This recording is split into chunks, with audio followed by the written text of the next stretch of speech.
बिस्मिल्लाहिर्रहमानिर्रहीम, अस्सलामुअलैकुम। Welcome to online classes. आज हम हमारा तीसरा लेक्चर है और 9 क्लास की मैथ्स के एक्सरसाइज 1.6 क्वेश्चन नंबर 2 के थर्ड पार्ट आज हम इस क्वेश्चन को कंप्लीट कर लेते हैं। उसके बाद हम आगे दूसरे क्वेश्चनों की तरफ चले जाते हैं। हमारे पास इक्वेशन हमें गिवन है 5x + 7y = 3, 3x + y = 5। ये इक्वेशन है और ये मैं सिखा चुकी हूँ कि क्रैमर्स रूल को यूज़ करते हुए इक्वेशन को कैसे सॉल्व करना है। सबसे पहले जो हमें गिवन इक्वेशन है उसको हम इक्वेशन के फॉर्म में इक्वेशन 1 और इक्वेशन 2 के फॉर्म में लिखेंगे। हमने इसको इक्वेशन 1 के फॉर्म में लिख लिया, सेकंड को इक्वेशन 2 के फॉर्म में लिख लिया। फिर हम इक्वेशन 1 और इक्वेशन 2 को क्या करेंगे, मैट्रिक्स फॉर्म में लिखेंगे। Equation 1 and equation 2 can be written in matrix form. अब हम इसको मैट्रिक्स फॉर्म में लिख रहे हैं, सही है। यहाँ से x की कोफिशिएंट कॉलम में डाल दिया, x की कोफिशिएंट 5 हमने यहाँ पे 5 डाल दिया, x की कोफिशिएंट 3 हमने यहाँ पे 3 डाल दिया, ठीक है। यहाँ पे y की कोफिशिएंट 7, यहाँ से y की कोफिशिएंट 1। जब यहाँ पे माइनस हो तो हम माइनस लिखते हैं, अगर प्लस हो तो हम इग्नोर कर देते हैं, ठीक है। वेरिएबल यहाँ से आप देखें तो आपके पास x y वेरिएबल हैं, वो हम लिख लेते हैं। इक्वलिटी की इस साइड पे हमारे पास जो कांस्टेंट हैं वो हमारे पास हैं 3 and 5, ठीक है। जब मैट्रिक्स फॉर्म में आ जाए उसके बाद हम क्या कर लेते हैं, मैट्रिक्स फॉर्म में आने के बाद उसका कोई ना कोई नेम होता है। तो हम यहाँ से क्या कर रहे हैं, मैट्रिक्स को नेम दे रहे हैं। फर्स्ट को हमने a कहा, सेकंड को x y के फॉर्म में है तो x कंसीडर किया और कांस्टेंट को हमने b कंसीडर किया। सो x = b, सही है। Now by using Cramer's rule, अब हम इसके ऊपर क्रैमर्स रूल अप्लाई कर रहे हैं। क्रैमर्स रूल के लिए हमारे पास फॉर्मूला ये है, ठीक है। इसको हमने a का नाम दिया। अब इसमें ax यहाँ पे भी a डिटर्मिनेंट हमें चाहिए, ay के साथ यहाँ पे भी हमें a डिटर्मिनेंट चाहिए। First we find A determinant. अब हम क्या करेंगे, ए डिटर्मिनेंट फाइंड करेंगे। ए डिटर्मिनेंट फाइंड करने के लिए सबसे पहले मैट्रिक्स को डिटर्मिनेंट में कन्वर्ट करना है। पहले हमने क्या कर दिया, मैट्रिक्स को डिटर्मिनेंट में कन्वर्ट कर दिया। इसके बाद ये दो एलिमेंट्स मल्टीप्लाई हो जाएंगे, ये दो एलिमेंट्स मल्टीप्लाई हो जाएंगी अकॉर्डिंग टू फार्मूला। फार्मूले के बेस पे ये सब कुछ कर रहे हैं, खुद से नहीं कर रहे हैं, ये आपको पता होगा, ठीक है। 5 को 1 के साथ मल्टीप्लाई करें, -3 को 7 के साथ मल्टीप्लाई करें, सही है। 5 1 0 5, 7 3 0 21। 21 से 5 को निकालें, बड़े वैल्यू के साथ माइनस है तो -16। 0 से छोटा एलिमेंट है लेकिन 0 नहीं है। Since A determinant not equal to 0, 0 नहीं आया है, देयरफॉर ए इनवर्स एग्जिस्ट। इसका मतलब है उसका इनवर्स क्या कर रहा है, एग्जिस्ट कर रहा है। इनवर्स एग्जिस्ट करने का क्या मतलब है, x और y की वैल्यू हम निकाल सकते हैं उसमें से, ठीक है। Now putting values in A V have. अब हम क्या कर लेंगे, इस a में वैल्यूज पुट करेंगे। वैल्यूज कहां से लाएंगे, a x जब फाइंड करेंगे a डिटर्मिनेंट तो ऑलरेडी हमारे पास यहां से आ गया, सही है। a x फाइंड करने के लिए हम क्या करते हैं, इस मैट्रिक्स में फर्स्ट वाली जो कॉलम है उसको हटा के उसकी जगह क्या पुट करेंगे, b पुट करेंगे। यानी ये पूरी कॉलम हम क्या करेंगे, रिप्लेस कर लेंगे। इसकी जगह क्या पुट करेंगे, 3 5 पुट करेंगे, यानी b पुट करेंगे। हमने क्या कर दिया, देखिए यहाँ से 3 5 और सेकंड जो कॉलम है वो हमारे पास एज इट इज रहा और नीचे हमारे पास जो डिटर्मिनेंट आया है वो हम लेते हैं, ठीक है। उसके बाद हम दोबारा से जो न्यू मैट्रिक्स हमारे पास आया है रिप्लेसमेंट के बाद, इसकी हम डिटर्मिनेंट ले लेते हैं। यहाँ से अकॉर्डिंग टू फार्मूला 3 को 1 के साथ, 5 को 7 के साथ, ये हमारे पास जो हमारे पास डिटर्मिनेंट आया है वो है, ठीक है। तो 3 1 0 3, 7 5 0 35, 35 से 3 को निकाले आपके पास 32 आता है। तो 35 बड़ा एलिमेंट है, साइन बड़े वैल्यू के साथ क्या है, माइनस है, तो यहाँ से हम माइनस को लगा देंगे। 16 है तो यहाँ से माइनस। जब न्यूमिनेटर और डिनोमिनेटर में दोनों में माइनस होता है तो माइनस और माइनस कैंसिल आउट हो जाते हैं। 16 के टेबल में देखें 32 आता है तो 16 2 जरा क्या आता है, 32 आता है, तो x की वैल्यू आपके पास क्या आ रही है, 2 आ रही है। इसी तरह हम उसी फार्मूले में y के लिए कर लेंगे। जब y के लिए करेंगे तो देखिए 5 और 3 पहले हमने मैट्रिक्स को डिटर्मिनेंट में कन्वर्ट करना है, वो हमने कर दिया, सही। इसके बाद ये x वाला जो कॉलम है ये एज इट इज रहा, ये कांस्टेंट रहा। इसमें हमने क्या पुट की है, हमारे पास जो b था वो हमने यहाँ पे पुट की है। आप पीछे क्वेश्चन में देख सकते हैं b आपके पास 3 5 है, वो हमने यहाँ पे पुट की है, ठीक है। ओरिजिनल मैट्रिक्स में यहाँ पे 3 5 नहीं है। अब क्या करते हैं, इन दोनों की मल्टीप्लिकेशन अकॉर्डिंग टू फार्मूला, इन दोनों की मल्टीप्लिकेशन 5 5 0 25 आता है, 3 3 0 9 आता है। यह हमारे पास डिटर्मिनेंट इसके डिनोमिनेटर में है, सही है। 25 से 9 को निकालें, 25 बड़ा एलिमेंट है, उसके पास प्लस है तो यहाँ से प्लस आ जाएगा, माइनस नहीं आएगा। यहाँ से 16 आ गया, 16 और 16 एक ही टेबल में आते हैं तो यहाँ से 1, तो ये डिनोमिनेटर में जो माइनस है वो 1 के साथ लग जाएगा। तो y की वैल्यू आपके पास क्या आ रही है, -1 आ रही है। देयरफॉर सॉल्यूशन सेट आपके पास क्या आ रही है, 2 and -1। हमने क्या कर दिया, क्रैमर्स रूल को यूज करते हुए x और y की वैल्यू निकाल दी।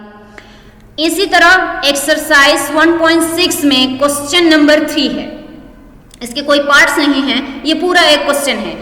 Amjad thought of two numbers whose sum is 12 and whose difference is 4. Find the number. कहती है कि अमजद जो है वो कोई दो नंबर सोच रहे हैं, कोई भी दो नंबर, और उन दो नंबरों को जमा करने से 12 आता है और उन्हीं दो नंबरों को माइनस करने से 4 आता है। फाइंड द नंबर, वो नंबर आप फाइंड करें कि वो कौन से दो नंबर हैं। सवाल के समझ आई है, ठीक है। इसके बाद हम क्या कर रहे हैं, हमें नहीं पता वो कौन से नंबर सोच रहे हैं, सही है। मैथ्स में जहां से समझ नहीं आती, जहां से पता ना हो, वहां से हम सपोजिशन कर लेते हैं। तो यहां से भी हमें पता नहीं है कि वो कौन से दो नंबर सोच रहे हैं जिनको जमा करने से 12 आता है, जिनको माइनस करने से 4 आता है, हमें नहीं पता। तो हम क्या करें, हम लेट ले रहे हैं, मीन के हम सपोज कर रहे हैं कि 1 नंबर इक्वल टू x है। जो पहला नंबर है वो आपके पास क्या है, x है, ये सपोजिशन हम कर रहे हैं। सेकेंड नंबर जो वो सोच रहे हैं वो आपके पास क्या है, y है, ये हम खुद से सपोज कर रहे हैं। अब हमने दो एलिमेंट कंसीडर किया जिसके फर्स्ट एलिमेंट का नाम x है, सेकेंड का नाम क्या है, y है, according to the given condition. अब हम क्या करें, इसको अपने लिए बनाएंगे, किस फॉर्म में बनाएंगे, ये मैट्रिक्स का चैप्टर है, सही है, मैट्रिक्स इस चैप्टर का नेम है और ये उसी का एक्सरसाइज है। तो हम इसको मैट्रिक्स के थ्रू इस क्वेश्चन को सॉल्व कर लेंगे। अगर ये हमारे पास मैट्रिक्स चैप्टर में ना होता तो हम किसी और तरीके से इसको सॉल्व कर सकते थे। ये मैट्रिक्स चैप्टर में है तो हम इसके क्या कर रहे हैं, क्रैमर्स रूल या इन्वर्जन मेथड, दोनों में से हम कोई भी रूल इसके ऊपर अप्लाई करके हम इसको सॉल्व कर सकते हैं। मैंने यहाँ पे क्रैमर्स रूल यूज किया हुआ है, ठीक है। अब आप क्या करते हैं, वो कहती है वो दो नंबर, तो वो दो नंबर जो वो सोच रहे थे उसको हमने x और y कंसीडर किया है, एक x है एक y है। तो वो क्या कहती है, उन दो नंबरों को जमा करें 12 आता है, तो हमने उन दोनों को देखे x प्लस y कर लिया 12, इसको इक्वेशन 1 का नाम दिया। फिर वो कहती है उन्हीं दो नंबरों को माइनस करे 4 आता है, तो हमने x minus y equal to 4, इसको इक्वेशन 2 का नाम दिया, ठीक है। नाउ अब देखें इक्वेशन 1 और इक्वेशन 2 आपके पास आ गए हैं। जब हमारे पास दो इक्वेशंस होते हैं तो उनको मैट्रिक्स फॉर्म में हम क्या करते हैं, कन्वर्ट करते हैं। अब हमने इनको मैट्रिक्स फॉर्म में लिखना है। यहाँ से x की कोफिशिएंट 1, यहाँ से x की कोफिशिएंट 1 हम यहाँ पे पूरे कॉलम में डाल दी। यहाँ से y की कोफिशिएंट 1, यहाँ से y की कोफिशिएंट -1 वो हमने डाल दी। x और y के फॉर्म में हमारे पास वेरिएबल हैं वो हमने डाल दी। कांस्टेंट हमारे पास 12 और 4 हैं वो हमने लिख दिया, ठीक है। इसके बाद हमारे पास हम सपोज करते हैं कि मैट्रिक्स फॉर्म में जो एलिमेंट आ जाते हैं, जो मैट्रिक्स आ जाते हैं उसका कोई ना कोई नेम होता है। तो हम इसको a कंसीडर करें, इसको x कंसीडर करें, इसको b कंसीडर करें, तो ax equal to b। Now by using Cramer's rule, बहुत सारे क्वेश्चनों में 3 क्वेश्चन में करवा चुकी हूँ क्रैमर्स रूल के थ्रू, ठीक है ना। तो यहाँ से ये आपके पास क्या है, क्रैमर्स रूल के लिए फॉर्मूला है। क्रैमर्स रूल में हमारे पास हमें डिटर्मिनेंट चाहिए, तो सबसे पहले हम क्या कर लेंगे, हम डिटर्मिनेंट फाइंड करते हैं। Now first we find A determinant. Determinant find करने के लिए पहले मैट्रिक्स को डिटर्मिनेंट में कन्वर्ट करें, फिर अकॉर्डिंग टू फॉर्मूला इन दोनों को मल्टीप्लाई करें और इन दोनों को मल्टीप्लाई करें। हम यहाँ से मल्टीप्लाई करें, यहाँ से माइनस है तो 1 और 1 को मल्टीप्लाई करें तो -1, ये फार्मूले का माइनस है। 1 और 1 को मल्टीप्लाई करें 1, तो जब दो एलिमेंट माइनस फॉर्म में हो तो साइन माइनस का लगता है, एलिमेंट जमा हो जाते हैं। तो 1 और 1 को जमा करें 2, साइन माइनस का लगेगा, तो 0 नहीं आया, 0 के अलावा कोई एलिमेंट है तो इसका डिटर्मिनेंट 0 नहीं आया, तो ये हमारे पास क्या है, इसका सोल्यूशन पॉसिबल है। Since a determinant not equal to 0, therefore solution set is possible। तो उसका solution set हमारे पास क्या है, possible है। solution set possible होने का मतलब ये है हम x और y की वैल्यू निकाल सकते हैं। अगर ये 0 आता तो हम इसकी वैल्यू नहीं निकाल सकते थे, सही है। Now ax divided by a determinant, हमने फर्स्ट पार्ट को लिया है फार्मूले में से, अब इसमें हम वैल्यूज पुट कर रहे हैं। जब ax हम फाइंड करेंगे तो ये पूरी कॉलम की जगह हम b डाल देंगे। पीछे जो क्वेश्चन में आपके पास b है, b के जो एलिमेंट है वो आप 1 और 1 की जगह यानी फर्स्ट कॉलम में डाल दे। फर्स्ट कॉलम में देखिए हमने फर्स्ट कॉलम की जगह क्या डाल दिया, 12 और 4 डाल दिया। ये कॉलम पूरी एज इट इज आ रही है, ठीक है, ये एज इट इज आ गया। या आपके पास क्या है, यहाँ से आया है डिटर्मिनेंट, हमने लगा दिया। लगाने के बाद अब हम क्या कर रहे हैं, अकॉर्डिंग टू फार्मूला, इन दोनों को और इन दोनों को मल्टीप्लाई कर रहे हैं, यहाँ से हमने मल्टीप्लाई कर लिया, 1 के साथ माइनस है तो -12, 4 1 ज़रा 4, दो एलिमेंट के बीच में माइनस हो तो साइन माइनस का लगता है, एलिमेंट जमा हो जाते हैं, 12 के ऊपर 4 को जमा करें 16, साइन माइनस का लगेगा, डिनोमिनेटर में ऑलरेडी माइनस है, डिनोमिनेटर में माइनस और न्यूमिनेटर में माइनस एक दूसरे को कैंसिल करते हैं, 2 8 ज़रा 16, तो x की वैल्यू क्या आ रही है, 8 आ रही है, ठीक है। एंड y, तो हमने उसका सेकेंड पोर्शन लिया, अब इसमें हम वैल्यू कर रहे हैं, ठीक है। इसी तरह से हमने क्या कर दिया, देखें सेकंड जो कॉलम है हमारे पास, हमने b को सेकंड कॉलम की जगह पुट कर ली और फर्स्ट जो x है वो कांस्टेंट रहा। पहले में क्या किया, x को चेंज किया था, y कांस्टेंट था, अब यहाँ पे y को हमने क्या कर दिया, रिप्लेस कर दिया, x कांस्टेंट रहा, सही। यहाँ से डिटर्मिनेंट आ गई जो हमने पहले निकाला है। अब इन दोनों को मल्टीप्लाई करें और इन दोनों को मल्टीप्लाई करें, हमने मल्टीप्लाई कर लिया, यहाँ से 12 को 1 के साथ मल्टीप्लाई करें 12, 4 1 0 4, 12 से 4 को निकाले, बड़ी वैल्यू के साथ माइनस है तो -8, यहाँ से -2, न्यूमिनेटर और डिनोमिनेटर में माइनस एक दूसरे को क्या करते हैं, कैंसिल करते हैं, 2 4 0 8, तो y की वैल्यू क्या आ रही है, 4 आ रही है। देयरफॉर सॉल्यूशन सेट आपके पास क्या आ रही है, 8 and 4। हमने क्या कर दिया, हमने क्वेश्चन को पहले इक्वेशन बनाई, मैट्रिक्स फॉर्म में कन्वर्ट किया, इसके ऊपर हमने क्रैमर्स रूल यूज़ की और उसके बाद हमने क्या किया, x और y को निकाल दी। ये वो एलिमेंट हैं जब हम इन दोनों को जमा करते हैं हमारे पास क्या आता है, 12 आता है, और जब हम इन दोनों को माइनस करते हैं तो हमारे पास क्या आता है, 4 आता है, सही है। ये वो दो नंबर हैं जो वो सोच रहे थे, जो कि हमने सपोजिशन की थी कि एक x है दूसरा y है, ठीक। अब हम आ जाते हैं क्वेश्चन नंबर 4 की तरफ। क्वेश्चन नंबर 4 में कह रही है कि the length of a rectangular playground is twice it is width, the parameter is 30, find the dimension. कहती है कि एक रेक्टेंगुलर प्लेग्राउंड है आपके पास, उसकी जो लंबाई है, उसकी जो लेंथ है वो डबल है उसके विड्थ, ये मीन कि उसकी लंबाई जो है वो उसकी चौड़ाई के डबल है, ठीक है। कहती है द पैरामीटर इज 30, उसका पैरामीटर क्या है, 30 है, फाइंड इट इज डायमेंशन, तो आप इसके डायमेंशन फाइंड करके दे दें। यानी एक रेक्टेंगुलर शेप आपको गिवन है, जो एक रेक्टेंगुलर प्लेग्राउंड आपको गिवन है, उसकी लंबाई उसकी चौड़ाई के डबल है, वो हमने लिख दिया। पैरामीटर उसके 30 है, पैरामीटर क्या है, इन चारों साइडों को आप जमा करें वो पैरामीटर कहलाता है, मीन के इर्द गिर्द उसके जितना भी बनता है हमारे पास वो उसका पैरामीटर, जिस तरह एक ट्राइंगल के तीनों साइड हम जमा करें तो वो उसका पैरामीटर कहलाता है, सही है, इसके इर्द गिर्द का एरिया, ठीक है। अब कहती है find it is dimension. Dimension क्या होता है, किसी पर्टिकुलर हिस्से को हम कहते हैं, किसी ट्राइंगल के पर्टिकुलर हिस्से को क्या कहते हैं, डायमेंशन कहते हैं। जिस तरह अब ये हिस्सा है, ये इस ट्राइंगल का क्या है, रेक्टेंगल का क्या है, सॉरी रेक्टेंगल का क्या है, ये वाला हिस्सा, ये इसका एक क्या है, डायमेंशन है। ये क्या है, इस रेक्टेंगल का क्या है, डायमेंशन है। यानी किसी भी ट्राइंगल, किसी भी रेक्टेंगल का एक पर्टिकुलर हिस्से को हम कहते हैं कि वो उसका डायमेंशन है, ठीक है।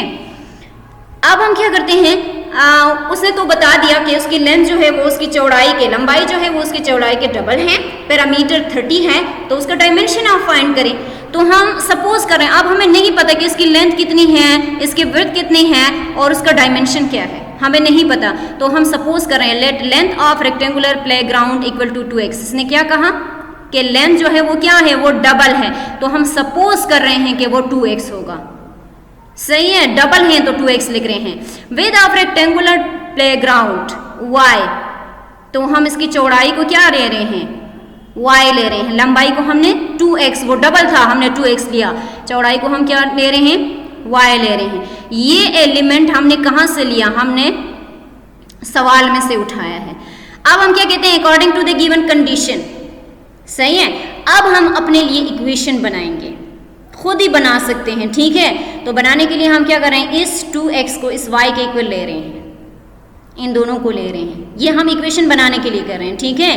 अब यहाँ से आप क्या करें, इस y को ख़त्म करें, तो बोथ साइड पे माइनस करेंगे, ये इस साइड पे ये प्लस में है, इक्वलिटी के साइड पे आके माइनस फॉर्म में आ जाएगा, यहाँ से आपके पास 0, इसको इक्वेशन 1 का नाम दे दें। अब क्वेश्चन में कह रही है कि पैरामीटर जो है वो आपके पास 30 है, तो सबसे पहले हम पैरामीटर के लिए फार्मूला लगा देंगे। पैरामीटर का फार्मूला क्या है, 2x + y, ये फार्मूला है, ठीक है। अब पैरामीटर ऑलरेडी हमें गिवन है कि वो 30 है, तो हम पैरामीटर को इस फॉर्म में तो नहीं रख सकते, हम उसकी जगह क्या पुट करेंगे, 30 पुट करेंगे, तो पुट वैल्यूज। अब हमने पैरामीटर की जगह क्या पुट किया, 30 पुट कर लिया, ये तो फार्मूला है 2x + y, सही। अब देखें यहां से आपके पास क्या है, 2 एक्स्ट्रा है, x प्लस वाई के साथ। तो यहाँ से 2 को ख़त्म करना है, 2 इस टर्म के साथ मल्टीप्लिकेशन फॉर्म में है तो बोथ साइड पे डिवाइड करें उसको। यहाँ से 2 के टेबल में 2 15 ज़रा 30, यहाँ से 2 और 2 कैंसिल आउट हो जाएंगे, यहाँ पे आपके पास ये आ गई। अब हम इसको इस फॉर्म में लिख सकते हैं, इसको इस साइड पे, इसको इस साइड पे लिख सकते हैं, इसको इक्वेशन 2 का नाम दे दे। देखिए हमने अपने लिए इक्वेशन 1 और इक्वेशन 2 कहाँ से बनाया, क्वेश्चन से बनाया, ठीक है। अब हम क्या करते हैं, जब 2 इक्वेशन हमारे पास आ गए तब हम इसको क्या करते हैं, मैट्रिक्स फॉर्म में लिख रहे हैं। वहाँ से x की कोफिशिएंट 2, x की कोफिशिएंट 1, यहाँ से x की कोफिशिएंट, वहाँ से y की कोफिशिएंट -1, यहाँ से y की कोफिशिएंट 1, x और y 2 वेरिएबल, वो हमने लिख दिया। कांस्टेंट हमारे पास 0 और 15 है, वो हमने लिख दिया, ठीक है। अब हम सपोजिशन करें कि ये a है, ये x है, ये b है, ठीक है। Now by using Cramer's rule, सही। अब क्रैमर्स रूल हम यहाँ से यूज़ करेंगे। पहले फर्स्ट इसको उठाएंगे, पहले सबसे पहले डिटर्मिनेंट लेंगे। डिटर्मिनेंट हमने लिया, देखिए पहले मैट्रिक्स को डिटर्मिनेंट में कन्वर्ट किया, सही। उसके बाद हमने इसको इसके साथ मल्टीप्लाई किया, इसको इसके साथ मल्टीप्लाई किया, आपके पास ये आ गए। यहाँ से आप, ये तो फार्मूले का माइनस है, ये तो अपने जगह पे 1 को 1 के साथ मल्टीप्लाई कर, इसके साथ माइनस है तो -1, ठीक है। अब हम क्या कर लेते हैं, देखिए 2 + 1, तो डिटर्मिनेंट आपके पास क्या आया है, 3 आया है, सही है। Since A determinant not equal to 0 therefore solution set is exist, तो उसका सोल्यूशन जो है वो पॉसिबल है, मीन के x और y हम निकाल सकते हैं। नाउ अब हम क्या कर लेते हैं, फार्मूले में से पहले इस पोर्शन को उठाते हैं। अब इसमें वैल्यूज पुट कर लेते हैं। इस पोर्शन को उठाने के बाद हम पहले इस कॉलम में b पुट करेंगे। पीछे आपके पास जो b है, क्वेश्चन में आप जरा देख ले, आपके पास जो b है 0 और 15, पहले इस कॉलम में हम पुट करेंगे और सेकेंड कॉलम क्या होगा, कांस्टेंट रहेगा। ये तो आपके पास ऑलरेडी ये है, डिटर्मिनेंट है आपके पास, इसके डिनोमिनेटर में मौजूद है। फिर इन दोनों की हम अकॉर्डिंग टू फार्मूला मल्टीप्लिकेशन करेंगे, इन दोनों की कर लेंगे, हमने कर दिया, ठीक है। यहाँ से माइनस, यहाँ से माइनस, माइनस माइनस प्लस, 0 के ऊपर 15 को जमा करें, 15 ही आता है। 3 के टेबल में 15, 3 5 0 15, तो x की वैल्यू आपके पास क्या आ रही है, 15 आ रही है। हमने फार्मूले के एक हिस्से में पुटिंग करके x की वैल्यू निकाल दी। अब हम y की वैल्यू निकालना चाह रहे हैं तो इसमें पुटिंग कर लेंगे, सही। इसमें पुटिंग करने के लिए देखिए ये एज इट इज़ रहा, ये पूरा जो है हमने y की जो पोर्शन है, y का जो कॉलम है, उसको हमने रिप्लेस कर दिया किस चीज़ से, b से रिप्लेसमेंट की, तो 0 और 15 आ गए और ये तो आपके पास ये वाला आ रहा है, ठीक है। अब यहाँ से हमने दोबारा से क्या कर दिया, डिटर्मिनेंट ले लिया। यहाँ से 15 को 2 के साथ करें, 0 जिस एलिमेंट के साथ मल्टीप्लाई होता है होल टर्म 0 आ जाता है। यहाँ से 0 को 1 के साथ मल्टीप्लाई करें, 0, 15 2 0 30, तो यहाँ से आपके पास 30 को 3 के ऊपर डिवाइड करें, 10 आ गया। तो y की वैल्यू आपके पास क्या आ रही है, 10 आ रही है। Therefore solution set equal to 5 और 10, सही। तो आपके पास क्या आ गए, 5 और 10 आ गए कि ये वो एलिमेंट है, ये वो डायमेंशन है कि जो इसके पार्टिकुलर पार्ट्स हैं किसी रेक्टेंगल के, जो कि आपके पास क्या हैं, एक 5 है और दूसरा 10 है। इसी तरह हम क्वेश्चन नंबर 5 की तरफ आते हैं। उसमें लिखा हुआ है 3 bags and 4 pens together cost 257 rupees, where 4 bags 3 pens together cost 324 rupees. Find the cost of 2 bags and 10 pens. कहती है कि 3 bags हैं आपके पास और 4 pens हैं, जिनको कंबाइन करें उनकी कीमत जो होती है वो आपके पास 257 रुपीज़ आते हैं। और 4 बैग्स और 3 पेन्स जो है इनकी कंबाइन जो कीमत है, उनकी कॉस्ट है वो 324 रुपीज़ आते हैं। तो कहती है कि find the cost of 2 bags, 2 bags और 10 पेन्स की कीमत आप फाइंड करके दे दें, ठीक है। तो हम क्या कर रहे हैं, हम कह रहे हैं कि बैग्स और पेन्स, बैग्स और पेन्स हम नहीं ले सकते ना, हम किस तरह से उसको मैट्रिक्स फॉर्म में ले सकते हैं बैग्स और पेन्स। तो हम इसके लिए सपोज करें कि लेट बैग्स जो है वो आपके पास, हम कह रहे हैं कि ये हमारे पास x है, सही, और पेन्स हम ले रहे हैं वो y हम कंसीडर कर रहे हैं, ये हम खुद से ले रहे हैं, ठीक है। According to the given condition क्या कहा कि आपके पास 3 बैग्स हैं, देखो यहाँ से 3 बैग्स और 4 पेन्स, देखिए y हमने पेन्स के लिए y यूज़ की है, सही। इन दोनों की कंबाइन जो कॉस्ट है वो क्या है, 257 है, वो हमने यहाँ पे डाल दी, सही। अब 4 बैग्स हैं, 4 यहाँ से, बैग्स के लिए हमने x सपोज की है वो, और 3 पेन्स के लिए हमने y सपोज की है वो, ये दोनों की कंबाइन जो कॉस्ट है वो 324 रुपीज़ है, वो यहाँ पे आ गई। ये इक्वेशन 1 और इक्वेशन 2 बन गए, ठीक है। हम 2 बैग्स और 10 पेन्स की कॉस्ट फाइंड करनी है। अब हम इसको क्या करते हैं, मैट्रिक्स फॉर्म में लिख लेते हैं। यहाँ से हमने x की कोफिशिएंट डाल दी, यहाँ से हमने y की कोफिशिएंट डाल दी, x और y 2 वेरिएबल वो हमने डाल दिया, कांस्टेंट हमने डाल दी। मैट्रिक्स फॉर्म में आने के बाद क्या होता है, नेम है इसका, यहाँ से इसका a, यहाँ से इसका x, यहाँ से इसका b, सही, x इक्वल टू b। अब इसके ऊपर क्रैमर्स रूल अप्लाई करें। क्रैमर्स रूल के लिए फॉर्मूला यहाँ पे हमने डाल दी, ठीक है। First we find A determinant, यहाँ पे भी डिटर्मिनेंट की जरूरत है, यहाँ पे भी डिटर्मिनेंट की जरूरत है। हमने क्या कर दिया, अकॉर्डिंग टू फार्मूला इन दोनों को मल्टीप्लाई करें, इन दोनों को मल्टीप्लाई करें, 3 3 0 9 और 4 4 0 16, 16 से 9 को निकाले -7 बड़े वैल्यू के साथ माइनस है। Since A determinant not equal to 0, 0 नहीं आया, 0 से बड़ा कोई एलिमेंट आया है, therefore solution set is possible. तो उसका सोल्यूशन क्या है, पॉसिबल है, एक्स वाई की वैल्यू निकाल सकते हैं फार्मूले में पुटिंग करके। तो सबसे पहले हम इसको उठाते हैं, ठीक है। उठाने के बाद हम क्या कर लेते हैं, इसमें वैल्यूज पुट करते हैं। जब ये उठाते हैं तो यहाँ पे फर्स्ट कॉलम जो x की जगह होती है उसकी रिप्लेसमेंट ये होती है b।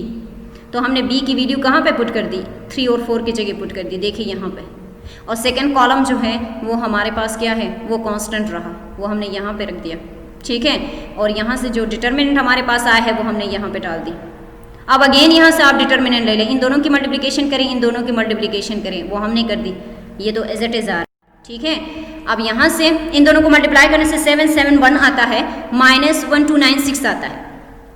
अब 1296 से 7 7 1 को निकालें तो आपके पास 525 आता है, डिवाइडेड बाय 7 आते हैं। बड़ी वैल्यू के साथ माइनस है तो यहाँ से माइनस साइन लगेगा, न्यूमिनेटर में माइनस, डिनोमिनेटर में माइनस, एक दूसरे को कैंसिल करते हैं। 7 के टेबल में 75 पे 525 आता है, तो यहाँ से x की वैल्यू क्या आ रही है, 75 आ रही है, ठीक है। इसी तरह हम y की भी कर लेते हैं। तो y के लिए हम क्या कर लेंगे, पुटिंग वैल्यूज। देखिए y की जगह मैंने b पुट की, x कांस्टेंट रहा, सही। फिर ये 7 तो वही डिटर्मिनेंट वाला है, फिर अकॉर्डिंग टू फार्मूला इन दोनों की मल्टीप्लिकेशन, इन दोनों की मल्टीप्लिकेशन, -7 वही डिटर्मिनेंट वाला है, इन दोनों को मल्टीप्लाई करें ये एलिमेंट आता है, इन दोनों की मल्टीप्लाई करें ये एलिमेंट आता है, सही। बड़े वैल्यू के साथ माइनस है तो 1028 से 972 को निकाले 56 आता है। न्यूमिनेटर डिनोमिनेटर में माइनस एक दूसरे को कैंसिल, 7 के टेबल में 8 पे 56 आता है, तो y की वैल्यू आपके पास क्या आ रही है, 8 आ रही है। देयरफॉर सॉल्यूशन सेट 75 एंड 8 आ रहे हैं। तो आपके पास क्या आ रही है, एक की कीमत आ रही है 75 2 बैग्स की, और आपके पास 10 जो पेन्स हैं उनकी कीमत क्या आ रही है, 8 रुपीज़ आ रही है। इसी तरह हमने क्वेश्चन को सॉल्व कर लिया क्रैमर्स रूल को यूज़ करते हुए, ठीक है।